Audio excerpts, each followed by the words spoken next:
अब इन पर किसी की कुदृष्टि का प्रभाव नहीं पड़ेगा।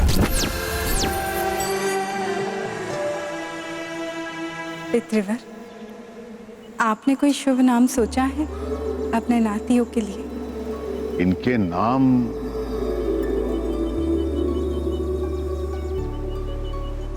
प्रभु के संतानों का नामकरण?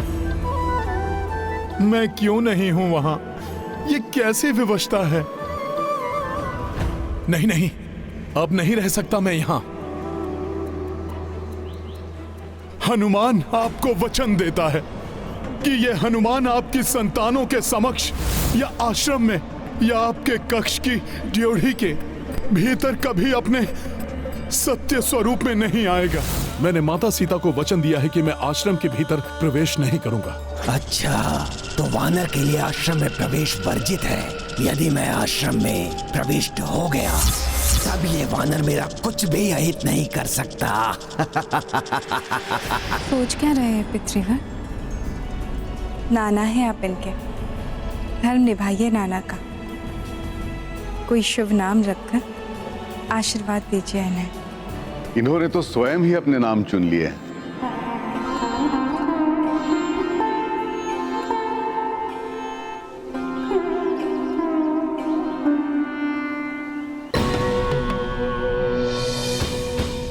पुत्री, कुशा बहुत ही पवित्र होता है। इन दोनों ने स्वयं ही कुशा को पकड़कर संकेत दिया है। इन चिरंजीव ने कुशा का ऊपरी भाग पकड़ा था, अतः इनका शुभ नाम होगा कुश। और इन भाग्यवान ने निम्न भाग पकड़ा है, अतः इनका शुभ नाम होगा लव। इन जुड़वा भाइयों को लव कुश के नाम से जानेगा यह सारा संसार।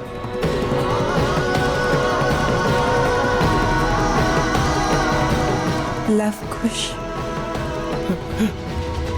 लव कुश, लव कुश, बहुत ही सुंदर और प्रिय नाम है लव कुश। प्रभु को ज्ञात होगा तो वो बहुत प्रसन्न हो जाएंगे।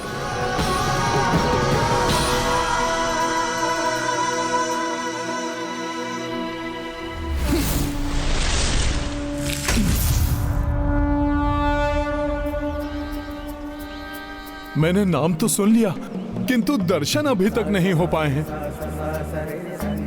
कैसे होंगे लव कुश?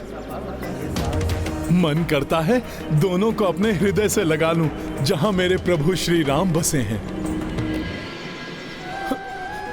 आत्मा कितनी भी तड़पे, किंतु मैं माता का वचन नहीं तोड़ूंगा, कदापि नहीं।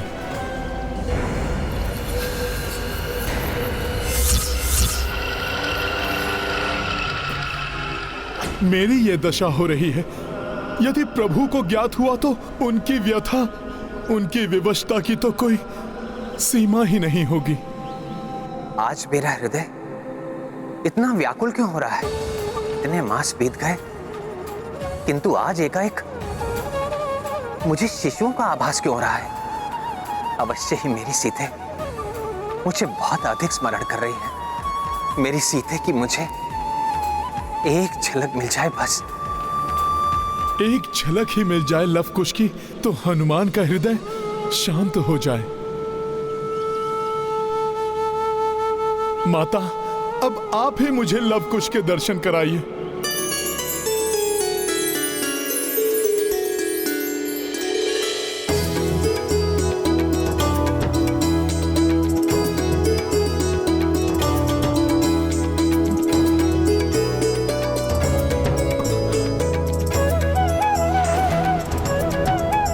लव कुश, सुंदर, तेजस्वी, मनमोहक, मेरी माता के पुत्र।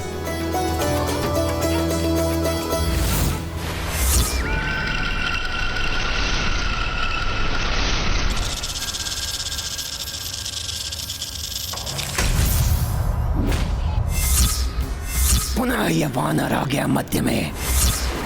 कितनी भी बाधा उत्पन्न कर ले ये वानर, कितने भी दिन बीत जाएं, किंतु मुझे आश्रम में प्रवेश करने से तुम रोक नहीं पाओगे।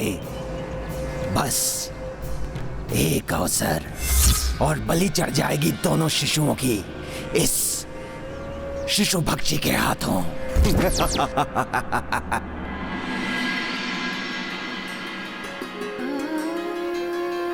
अपने लाडलों को अंजन लगाऊंगी, चंदन लगाऊंगी, छपकी कुदृष्टि से बचाऊंगी। छीछल भले हो जाओ मेरे लाडलो।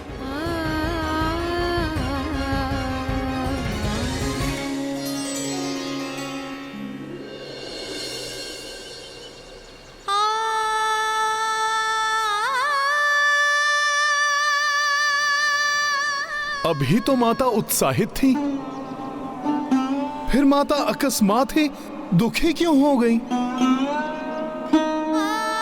प्रभु के श्री विग्रह को देखकर अश्रु निकल पड़े हैं माता के। ऐसा क्यों?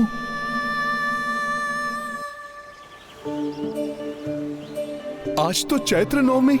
अरे हाँ, चैत्र मास की नवमी को तो प्रभु श्री राम का जन्म दिवस है। कदाचित राम नवमी को स्मरण करके ही माता दुखी हो रही हैं। मेरे प्रभु का जन्म दिवस, अयोध्या में उत्सव। प्रभु के जन्मोत्सव में हनुमान न जा पाए, ये तो अनुचित है। मुझे तो जाना ही होगा, किंतु कुछ तो लेकर जाना चाहिए मुझे प्रभु के लिए।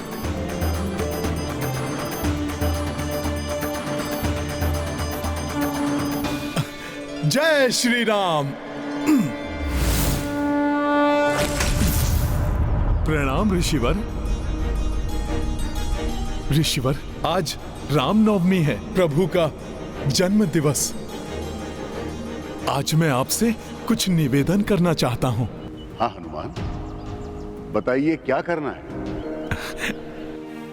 ऋषिवर, यदि माता के हाथों से बनी हुई खीर मिल जाए तो मैं उसी से प्रभु के जन्म दिवस पर उनका मुंह मीठा करा दूं।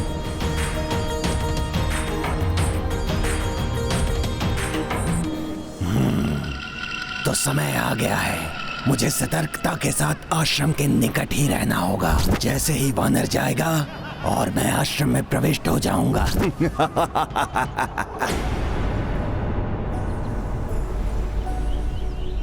पुत्री,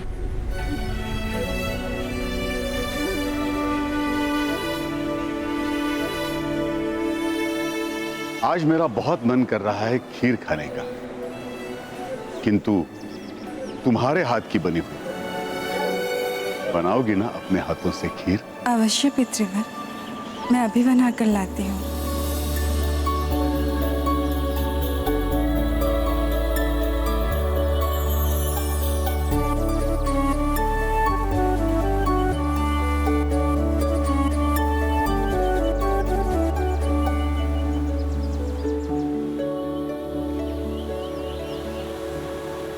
यहाँ एकाकी हैं ये।